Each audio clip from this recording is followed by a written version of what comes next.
Assalamualaikum warahmatullahi wabarakatuh.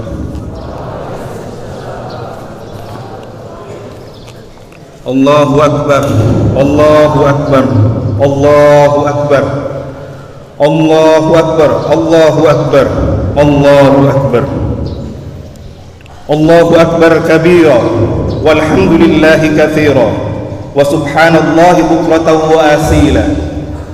La ilaha illallah wallahu akbar, Allahu akbar walillahil hamd. Innal hamdalillah nahmaduhu wa nasta'inuhu wa nastaghfiruh wa na'udzu billahi min shururi anfusina wa min sayyiati a'malina. May yahdihillahu fala mudilla lahu wa may yudlilhu fala hadiya lahu. Wa asyhadu an la ilaha illallah wa asyhadu anna Muhammadan 'abduhu wa rasuluh. Allahumma salli wa sallim ala hadha an-nabiyil ummi wa ala alihi wa sahbihi ajma'in wa sallama tasliman katsira, amma ba'd. Ma'asyiral muslimin rahimakumullah, usikum wa nafsi bi taqwallah wa ta'atihi la'allakum turhamun wafhamu ma qala rabbukum fi kitabihil karim. Bismillahirrahmanirrahim. Inna a'tainakal kautsar fashalli lirabbika wanhar inna syani'aka huwal abtar. Takbir terus berkumandang menggetarkan jagat raya ini. Walaupun sebagian besar umat Islam melaksanakan sholat id di rumah masing-masing atau di lapangan dengan prokes yang ketat. Allah yang maha besar, tidak ada Tuhan selainnya, tidak ada sekutu baginya, tak ada tandingan baginya, karena dia hanya yang maha besar, semuanya kecil di hadapannya. Sebesar apapun persoalan yang kita hadapi, termasuk wabah COVID-19 yang melanda semua belahan dunia ini, tak ada arti baginya, karena semua yang ada di langit dan bumi, termasuk jasad klinik yang termasuk virus corona, bertasbih kepadanya.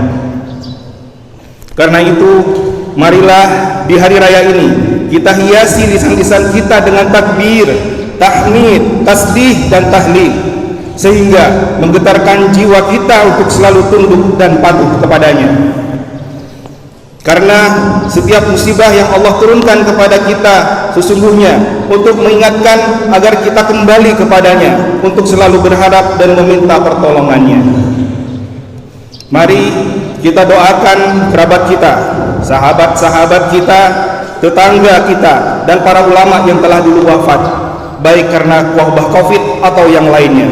Allah ampuni dosa mereka dan merahmati mereka. Semoga kematian mereka menjadi pengingat untuk kita semua, karena semuanya akan menghadap kembali kepadanya.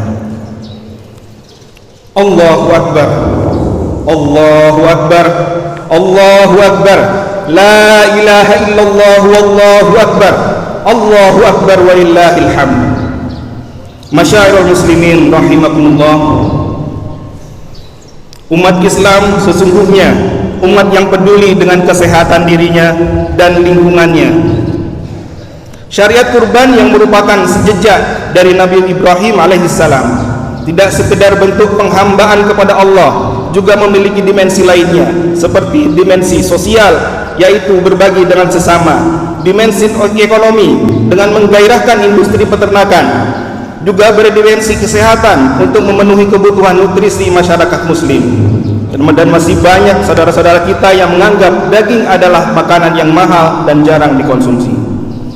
Pola makan yang sehat juga bersumber dari makanannya yang halal dan thayyib, merupakan ajaran dari agama kita, sebagaimana perintah Allah Ta'ala kepada umat manusia. Hai sekalian manusia, makanlah yang halal, lagi baik dan dari apa yang terdapat di bumi, dan janganlah kamu mengikuti langkah-langkah setan, karena setan itu musuh yang nyata bagimu. Al-Baqarah ayat 168. Halal berkaitan dengan keberkahan, sedangkan thayyib itu bisa bermakna gizi yang seimbang. Imunitas tubuh kita bisa dijaga dan ditingkatkan dengan menjalankan pola hidup sehat, seperti mengkonsumsi gizi yang seimbang, berolahraga, dan terhindar dari stres. Pola hidup sehat Rasulullah SAW wajib kita tiru. Misalnya pola hidup aktivitas, pola tidur hingga pola makan Nabi.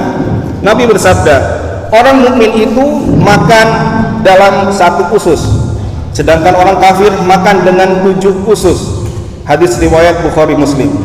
Dalam hadis lain disebutkan bahwa perut ini hendaknya diisi dengan 1/3 makanan, 1/3 minuman, dan 1/3 untuk bernafas.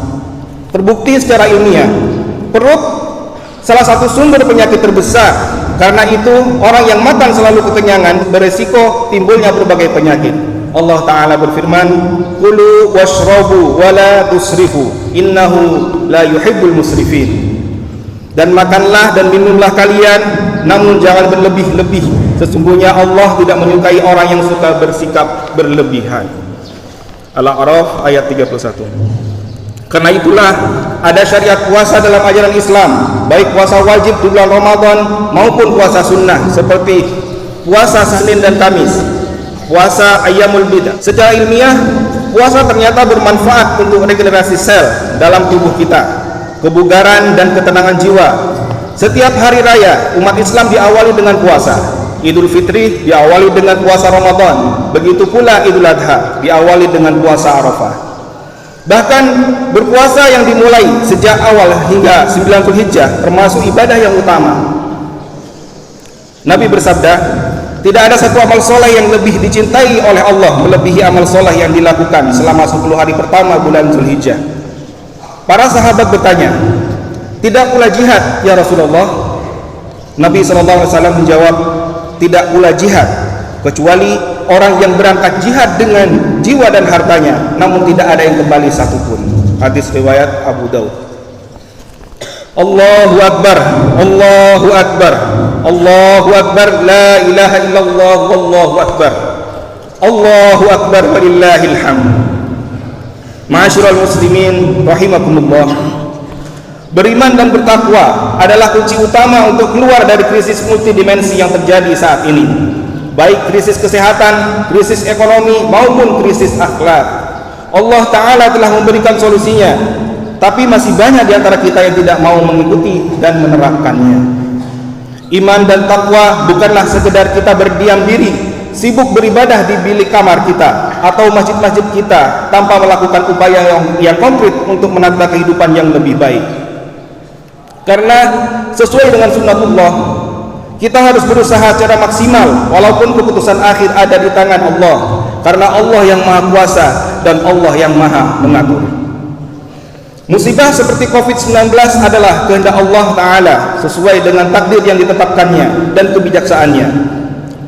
Dalam fikih kebencanaan yang dirumuskan oleh Majelis Tarjih, salah satu ormas di Indonesia pada tahun 2015, musibah tidak selalu berkonotasi azab atau kemungkaran Allah terhadap manusia. Di dalam Al-Quran, musibah digambarkan dan dikonseptualisasi dengan beragam cara yang berbeda. Dalam surat Al-Baqarah ayat 155 sampai 156, Allah telah menjelaskan dalam firman-Nya, dan sesungguhnya akan kami berikan cobaan kepadamu dengan sedikit ketakutan, kelaparan, kekurangan harta, jiwa, dan buah-buahan, dan berikanlah berita gembira kepada orang-orang sabar, yaitu orang-orang yang apabila ditimpa musibah mereka mengucapkan inna lillahi wa inna ilaihi raji'un. Musibah yang baik berasal dari Allah, sedangkan musibah yang buruk merupakan hasil dari perbuatan manusia, seperti ditegaskan dalam surat An-Nisa ayat 79. Musibah seperti wabah COVID-19 menimpa siapa saja, baik orang yang beriman ataupun orang-orang yang kafir. Namun bagi orang-orang beriman, semua musibah yang terjadi adalah ujian untuk memperkokoh keimanan. Selalu ada hikmah di balik musibah ini, karena keyakinan terhadap rahmat-Nya untuk alam semesta. Mari kita tadabburi secara global. Memang ekonomi terpuruk dan banyak bisnis yang ambruk, namun ada beberapa bidang usaha yang justru meraup untung besar di masa pandemi, seperti telekomunikasi, internet, marketplace, farmasi, herbal, dan lain-lain. Contoh lainnya, udara makin bersih karena polusi menurun drastis. Bumi untuk sementara beristirahat dari polusi kendaraan bermotor, karena mobilitas sosial dibatasi dan banyak orang bekerja di rumah masing-masing. Virus adalah ciptaan Allah. sebagaimana makhluk-makhluk lainnya. Mereka tunduk kepada ketentuan Tuhan pemilik alam semesta ini. Tak ada yang mengetahui pasti kapan wabah ini berakhir. Tapi karena wabah merupakan kehendak Allah, tak ada jalan lain kecuali kita kembali dan memasrahkan semuanya kepada Allah. Wabah COVID-19 tidak dianggap sebagai siksaan atau teguran bagi orang-orang yang selama ini mendustakan ayat-ayat Allah. Namun, wabah ini pun bisa dianggap rahmat bagi orang-orang beriman. Karena menurut para ulama, wabah COVID yang disamakan dengan ta'un yang terjadi pada masa Rasulullah dan para sahabat Nabi, bagi yang meninggal karena wabah ini mendapat pahala syahid. Dalam perjalanan sejarah dunia, wabah terus terjadi dalam rentan waktu tertentu. Tentu ada rahasia dan hikmah Allah dengan menurunkan wabah di muka bumi ini. Sayyid Hussein Nasr, Profesor Studi Islam dari George University, Amerika Serikat, meyakini bahwa tragedi wabah COVID-19 akan segera berakhir.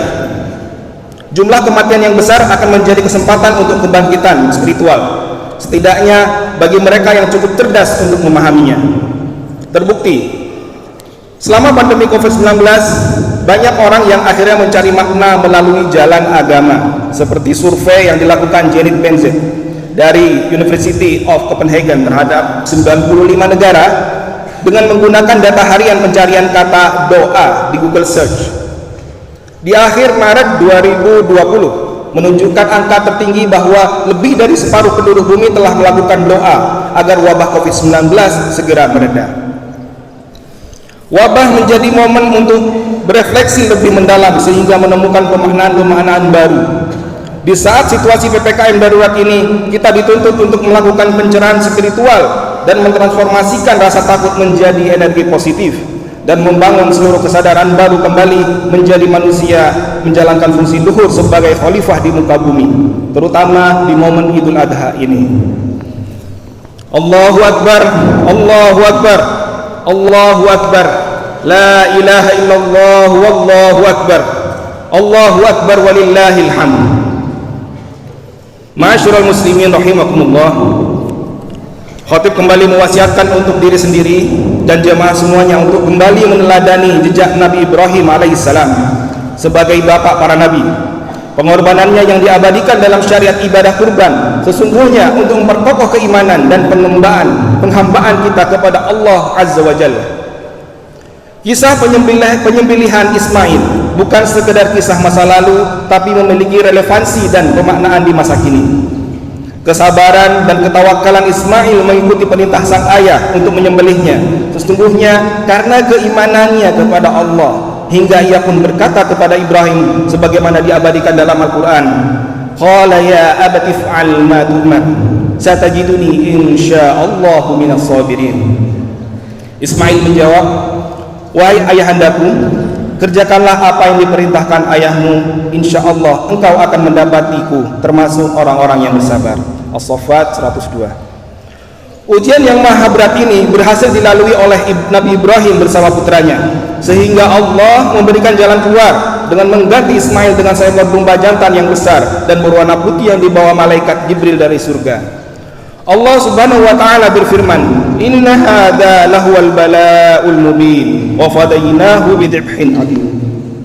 Sesungguhnya ini benar-benar suatu ujian yang nyata dan kami tebus Ismail dengan seekor sembelihan yang agung. As-Saffat 106 sampai 107.